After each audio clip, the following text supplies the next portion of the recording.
Hey guys, welcome back to Wind It Back Watches. I got a vintage Seiko SQ on the bench today. I was drawn to restoring this watch because I really like the shape of the case, and I also really like the Snow Flake Dial, which you'll be able to see a little bit better later. This will also be the first time that I replace a crystal. And right now I'm just looking everything over to check out the condition of the watch overall before I clean it, and I'm also going to test the date function.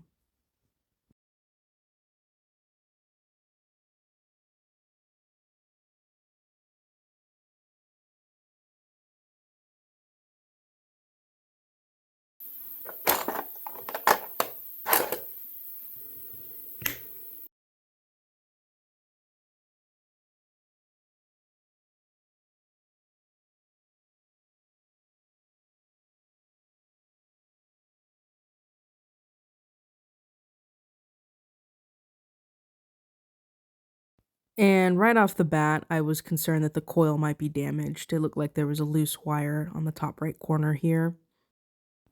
I also noticed some minor corrosion over on the side of the battery holder, but I wasn't too concerned with that. Here's the replacement battery size, and shout out to this brand for putting these slits in the back and making my life so much easier.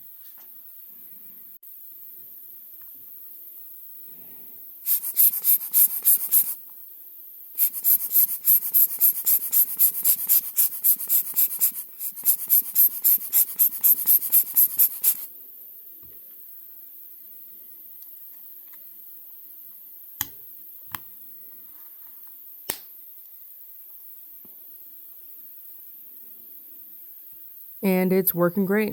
So now let's get it taken apart and cleaned up.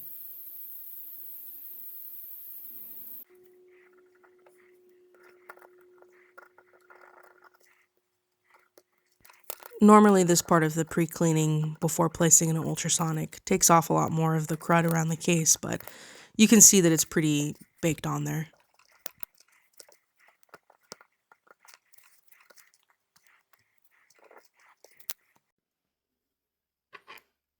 I already removed the crown and stem off camera, but I just wanted to point to where I had to press in order to release the stem.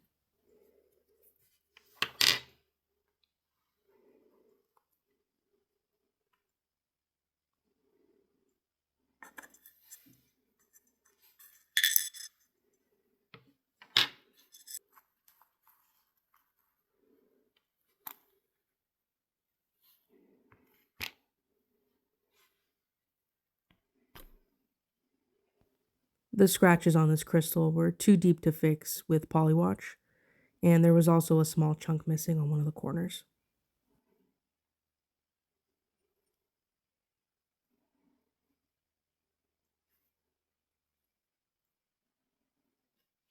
The snowflake dial is in really fantastic condition, and this is why you take the stickers off the back of a watch before you wear it.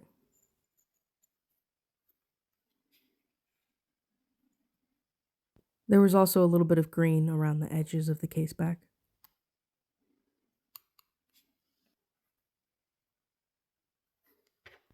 And here I am checking for a gasket around the crown, and unfortunately there was not one.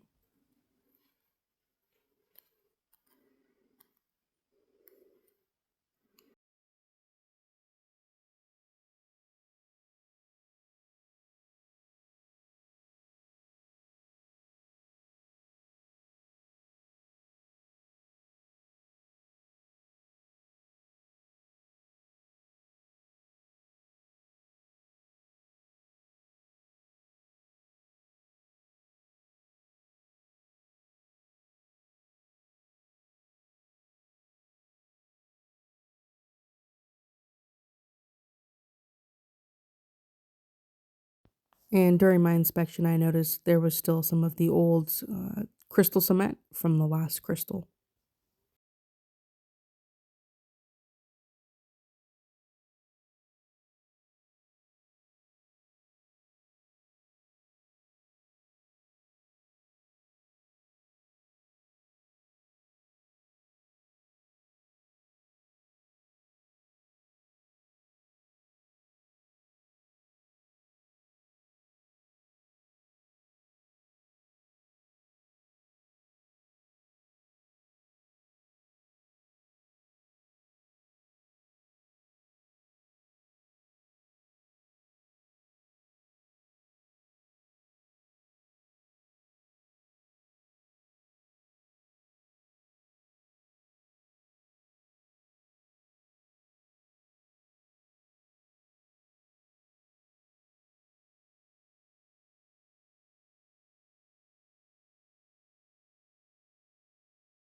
So I did this off camera to make it easier on myself, and it took me a couple times. The first time I was not happy with the results, and I ended up taking it off and putting it back in the ultrasonic.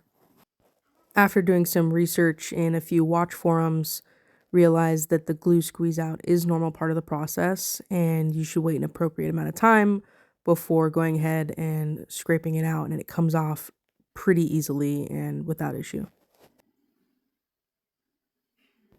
Overall, I was really happy with the results, especially for my first time.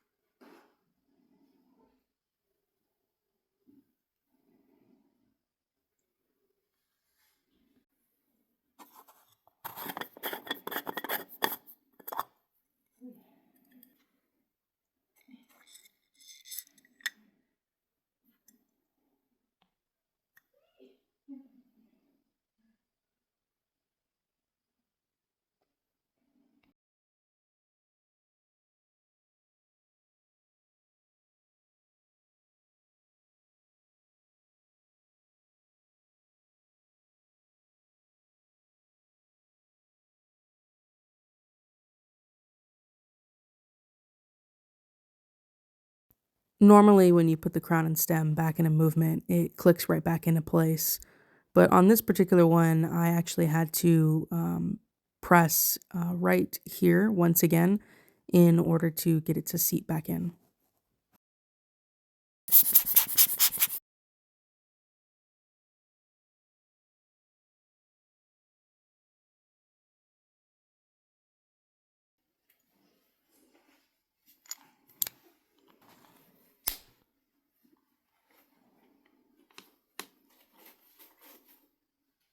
You'll probably notice that this video goes in and out of muting the background noise, and that's because my wife and child are playing in the background.